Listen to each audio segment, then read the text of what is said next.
देखिए, स्क्रीन में दो सेंटेंस दिख रहा है। ना तो आप और ना ही आपके कर्मचारी सच्चाई को नकारने के लिए तैयार है। दूसरे वाले में क्या लिखा है? ना तो सरदार और ना ही उसके सैनिक युद्ध जारी रखना चाहते थे।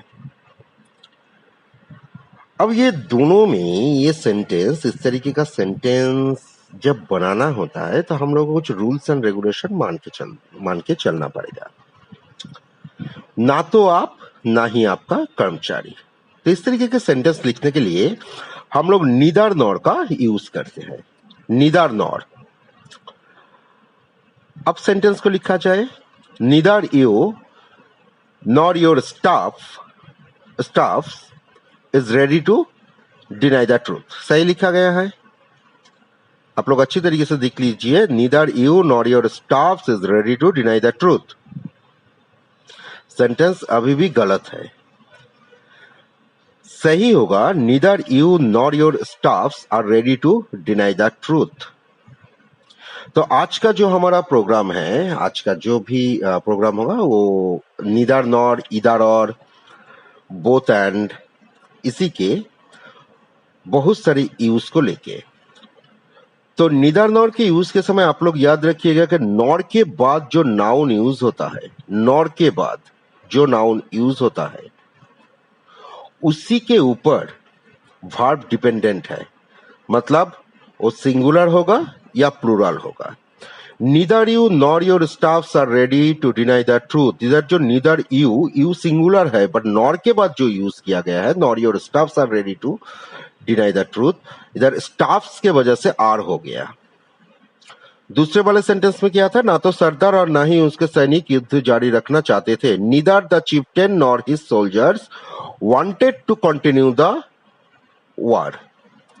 इधर सोल्जर्स जो है वो प्लूरल है, पर पास्ट इंडेफिनिट टेंस में है तो हम लोग सिंगुलर प्लूरल को बहुत डिफरेंस इसमें नहीं किया जाता है, ये वांटेड ही होगा। अब एक सेंटेंस, दो सेंटेंस फिर दिया जाता है। उसके दुख के लिए न मैं जिम्मेदार हूं न तुम जिम्मेदार हो। असल में नीदर नॉर इसका मतलब है ना तो, ना ये ना वो। इस तरीके के सेंटेंस में हम लोग नीदर नॉर यूज करते हैं। तो neither I nor you are responsible for his misery. इधर यू के साथ आर यूज हुआ। अगर ये सेंटेंस इस तरीके से होता है, उसके दुख के लिए न मैं जिम्मेदार हूं न वो जिम्मेदार है, तो neither I nor he is responsible for his misery हो जाएगा। ही इधर सिंगुलर है, थर्ड पर्सन सिंगुलर नंबर। ही के साथ कौन सी बी वर्ब में कौन सी यूज होता है? इज यूज होता है।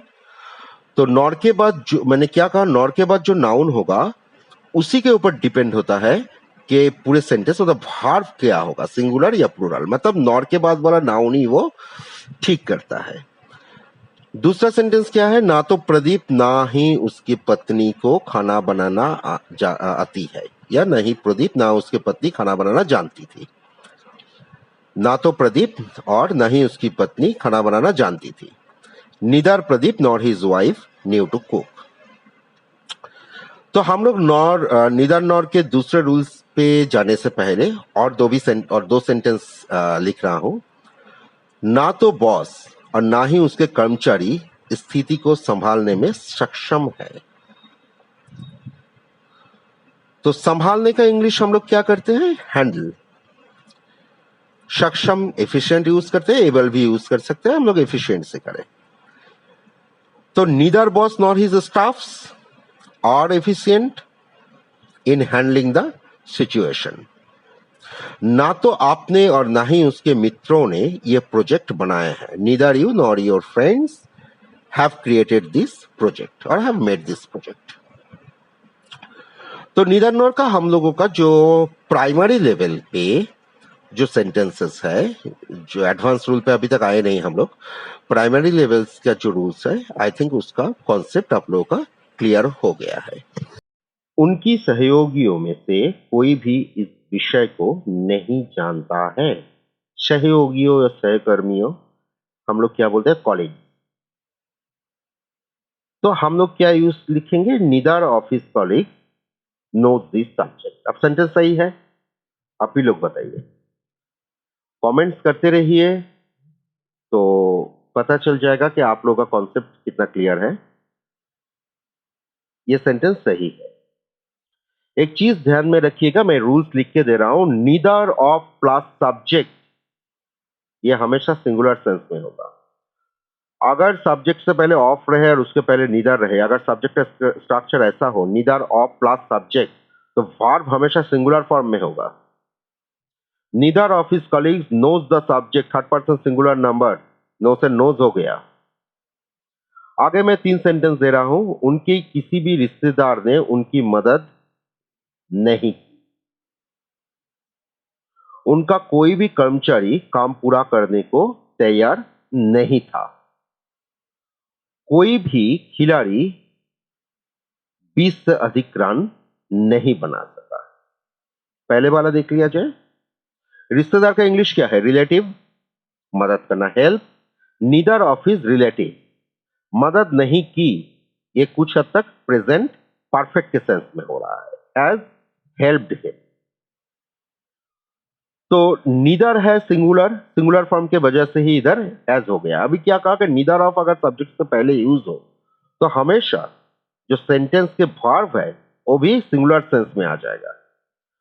उनका कोई भी कर्मचारी काम पूरा करने का तैयार नहीं था। Neither of his staff was ready to complete the task. Third वाले में neither of the players could score more than 20 run. देखिए पहले 2 सेंटेंस में तो ये तो समझ में आ गया है कि ये नीदर ऑफ है सब्जेक्ट से पहले, इसलिए वर्ब जो है सिंगुलर सेंस में होगा। थर्ड वाला जो सेंटेंस है एक्चुअली कुड यूज हुआ है। अब कुड सिंगुलर प्लूरल दोनों में कुड ही होता है, तो इसीलिए इसका फर्क समझ में नहीं आएगा, पर ये सिंगुलर है। मेरा कोई दोस्त देहरादून नहीं जाएगा। Neither of my friends will go to Dehradun. तो कुछ हद तक आप लोगों को इतना समझ में आ गया कि present, past and future tense में नीदर ऑफ का यूज किस तरीके से होगा। सिर्फ ध्यान में रखने का बात है कि सब्जेक्ट से पहले अगर नीदर ऑफ हो रहेगा तो वर्ब का जो सेंस है वो सिंगुलर होता है। अब मैं स्क्रीन में 2 सेंटेंस लिख रहा हूं। मुझे कोई भी जैकेट पसंद नहीं है, और मैंने लिख दिया I don't like any of the jackets. दूसरा सेंटेंस लिखा I like none of the jackets. दोनों ही सेंटेंस सही है, दोनों ही सेंटेंस सही है। अब मान लीजिए अगर सेंटेंस इस तरीके से लिखे तो I don't like either of the jackets और I like neither of the jackets. ये जो पहले वाले 2 सेंटेंस है दोनों का मीनिंग सेम है। लास्ट वाले 2 मीनिंग है वो भी सही है, वो भी उन दोनों का भी मीनिंग और सेंस सेम है। अब इंग्लिश में जब कहा जाए, हिंदी में तो एक ही होगा मुझे कोई भी जैकेट पसंद नहीं, पर इसका भाव में क्या डिफरेंस है। अगर जैकेट 3 से ज्यादा है तब फर्स्ट 2 सेंटेंस सही, आई don't like any of the jackets. आप गए हैं दुकान में अपने दोस्तों के साथ, पूछ रहे हैं which one do you like, तो आपने आंसर दिया I don't like any of the jackets. 3-4 jacket दिखाया गया। अब मान लीजिए आपके पास ऑप्शन 2 है, उनमें से एक चूज करना पड़ेगा या 2 ही चूज करना है, जो भी हो। आपने बोलेगा आई don't like either of the jackets, मतलब 2 जैकेट में से कोई आपको पसंद नहीं है, आई like neither of the jackets. जब आप नीदर यूज कर रहे हैं तो डोंट यूज करने का जरूरत नहीं है, और जब आप ठीक एक ही तरीके से ऊपर जो 2 सेंटेंस में देखा जाए तो जब डोंट नहीं यूज करें तो नॉन यूज कीजिए। मतलब पहले 2 सेंटेंस का भी एक है और लास्ट 2 सेंटेंस का भी एक ही है। फिर से हम लोग 2 सेंटेंस लिख रहे हैं स्क्रीन में। या तो मैं या मेरा दोस्त कमरा साफ करेंगे। दूसरा वाला या तो राजा या उसके दरबार ने गलती की। अब पहले वाला जो सेंटेंस है इसका स्ट्रक्चर से पता चल रहा है कि ये फ्यूचर इंडिफिनिट टेंस में है, और दूसरा वाला पास्ट इंडिफिनिट टेंस में। अगर इस तरीके से सेंटेंस रहता कि ना तो मेरा दोस्त ना मैं कमरा साफ करेंगे, या मेरे दोस्त या मैं या मेरा दोस्त कोई भी कमरा साफ नहीं करेंगे, तो तब नीदर से हो जाता। इनमें इधर क्या कहा गया कि दोनों में से एक करेंगे, तो हम लोग नीदर नहीं यूज करेंगे ईदर। ईदर माई फ्रेंड और I will clean the room. अब काफी लोगों का ये क्वेश्चन आ सकता है कि माई फ्रेंड को पहले क्यों दिया और आई को बाद में क्यों लिखा। एक चीज याद रखिएगा, अगर कोई सेंटेंस में एक साथ तीनों पर्सन का यूज हो, मतलब सेकेंड पर्सन, थर्ड पर्सन और फर्स्ट पर्सन तीनों यूज हो, जिस तरीके से मैंने कहा उसी तरीके से उन लोगों को लिखा जाता है, मतलब 2 3 1 जब कोई अच्छा काम होगा। मतलब सबसे पहले सेकेंड पर्सन, उसके बाद थर्ड पर्सन, उसके बाद फर्स्ट पर्सन, सबसे पहले यू, उसके बाद ही, उसके बाद आई। तो माई फ्रेंड और आई में थर्ड पर्सन है माई फ्रेंड और फर्स्ट पर्सन है आई, तो थर्ड पर्सन पहले लिखा गया, इधर माई फ्रेंड और I will clean the room, सही लिखा गया है। इधर अगर कोई शैल भी लिखेगा तो सही होगा, इधर माई फ्रेंड और I shall clean the room. Basically modern English में विल और शैल का कोई डिफरेंस नहीं किया जाता है, पर क्लासिकल ग्रामर में हम लोग फर्स्ट पर्सन के साथ शैल यूज करते हैं। मैं नीदर नॉर के समय कहा हूं कि और के बाद या नॉर के बाद जो सब्जेक्ट यूज हो रहा है उन्हीं के ऊपर वर्ब डिपेंडेंट है। तो आई यूज हुआ तो उसके मुताबिक हम लोग शैल अगर लिखेंगे तो परफेक्ट होगा। अगर कोई विल भी लिख दिया तो कोई इसमें प्रॉब्लम नहीं, जनरली गलती नहीं माना जाता है। दूसरा सेंटेंस क्या है, या तो राजा या उसके दरबार ने गलती की, तो इधर द किंग और हिज कोर्टमैन डिड द मिस्टेक। ये पास्ट इंडिफिनिट में है, तो पास्ट इंडिफिनिट में सिंगुलर प्लूरल समझने का कोई जरूरत ही नहीं है। तो दोनों सेंटेंस से हम लोग को इधर और का यूज कुछ हद तक समझ में आ गया है। अब फिर हम लोग दो सेंटेंस लिख रहे हैं, दोनों में से कोई एक लड़के कार्यक्रम में भाग ले रहे थे, दूसरा कोई भी लड़का कार्यक्रम में भाग नहीं ले रहा।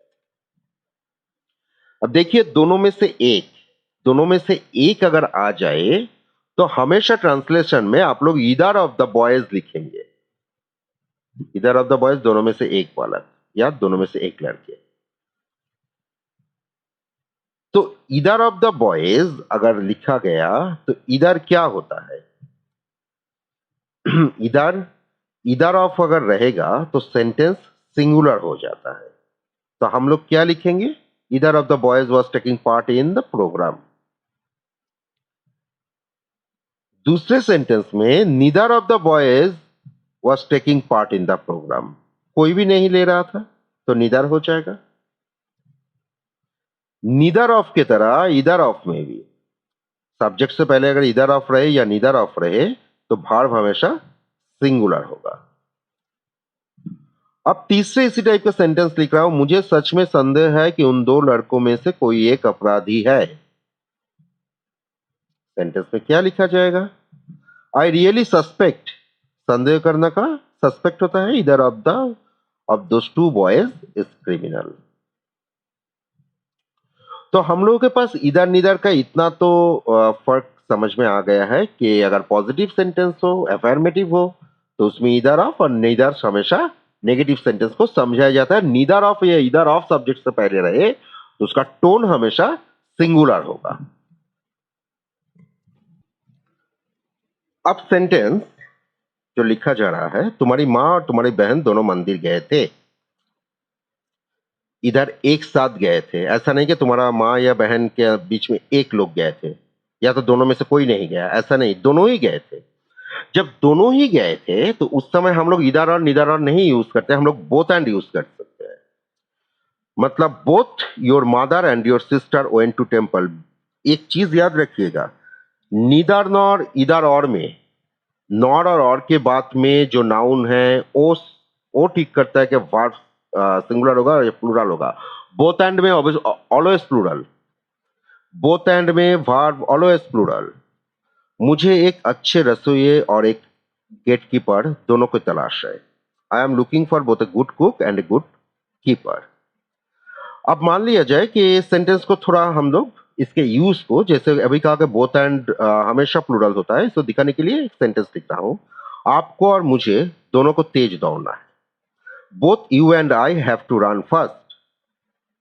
यू एंड आई दोनों मिला के प्लूरल हुआ हैव टू रन फास्ट। अब इसमें एक बात एक एक्स्ट्रा चीज बता रहा हूं। यू क्यू पहले लिखा गया और आई क्यू बाद में लिखा गया।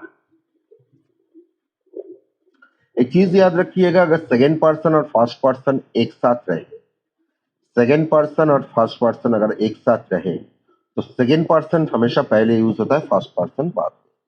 अगर थर्ड पर्सन और फर्स्ट पर्सन एक साथ यूज होता है तो उसमें भी ही एंड आई होगा, मतलब थर्ड पर्सन पहले और फर्स्ट पर्सन बाद में होता है। फर्स्ट पर्सन को हमेशा बाद में यूज किया जाता है। दूसरा सेंटेंस, ये चित्र अशोक और उसकी बहन बना रहे थे। Ashok and his sister are making this drawing. तो बोथ में एक चीज तो क्लियर हो गया कि नीदर नॉर इधर और के साथ बोथ का एक फर्क है कि नीदर नॉर इधर और सिंगुलर प्लूरल दोनों में यूज हो सकता है, पर बोथ हमेशा हमेशा प्लूरल होगा, हमेशा ही प्लूरल होगा, क्योंकि बोथ में दोनों लोग एक ही काम कर सकते हैं, तो दोनों यूनाइटेडली समझाया जा रहा है, तो इसीलिए वो प्लूरल है। नीदर नॉर में दोनों को सेपरेशन समझाया जा रहा है, दोनों में से कोई एक कर रहा है, तो ये प्लूरल भी हो सकता है या सिंगुलर भी हो सकता है, और सब कुछ डिपेंड होता है ऑड और नॉर के बाद में बैठा हुआ नाउन, उसी के ऊपर पूरा भार्ब सिंगुलर होगा या प्लूरल होगा वो डिपेंडेंट है। अब नेक्स्ट जो सेंटेंस मैं दिखा रहा हूं, देखिए, आप सब मिलकर अपने पार्टी में आपकी पार्टी में शामिल होंगे। हम सब मिलकर आपकी पार्टी में शामिल होंगे।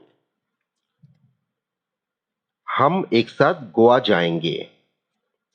दोनों ही सेंटेंस फ्यूचर टेंस में, फ्यूचर इंडेफिनिट, क्योंकि सब मिलकर आ रहा है, तो सब मिलकर हम लोग टुगेदर यूज करते हैं। तो क्या लिखेंगे, we will join your party together. दूसरे में we will go to Goa together. बात ये करना है कि बोथ, अभी मैं बोथ का बात किया था, बोथ और टुगेदर में क्या फर्क है।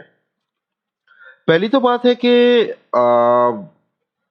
बोथ दोनों अलग सब्जेक्ट को एक करते हैं, यूनाइटेड करते हैं दोनों अलग सब्जेक्ट को, या दो नाउन को यूनाइटेड करते हैं। टुगेदर सिर्फ दो नहीं, सब में दो से ज्यादा ही होता है। We will join your party together, इसमें वी मतलब दो लोग नहीं हो सकते, दो से ज्यादा हो सकता है, पहली बात है। दूसरी बात है, टुगेदर से कभी सेंटेंस शुरू नहीं होता है, बोथ से सेंटेंस शुरू होता है। हम दोनों गोवा जाएंगे, both of us will go to Goa. हम एक साथ गोवा जाएंगे, we will go to Goa together. दो सेंटेंस में फिर दिखा रहा हूं, इस समस्या के खिलाफ सभी पड़ोसियों को मिलकर कदम उठाना होगा। सभी पड़ोसियों, neighbours, all the neighbours have to take step together against the problem. और अगर यही सेंटेंस में मतलब दूसरा जो सेंटेंस है, मेरे दोनों पड़ोसी बेकार है, both of my neighbours are useless, तो इधर एक चीज देखने वाले हैं कि जो टुगेदर है, टुगेदर बोथ दोनों को समझाते हैं, टुगेदर बहुत को समझाते हैं, सब लोग एक साथ मिलके, ठीक है, वी आर टुगेदर, कि बोथ ये और वो दोनों मिलके, तब बोथ। तो जनरली हम लोग यूनिफाई एंड सेपरेट ये दोनों के समय, मतलब दोनों टाइप के सेंटेंस तैयार करते हैं, नीदर नॉर, इधर और, बोथ, टुगेदर। और आगे जाके और भी हम लोग इसके ऊपर भी डिस्कस करेंगे, जैसे ऑल ऑफ भी आ जाता है।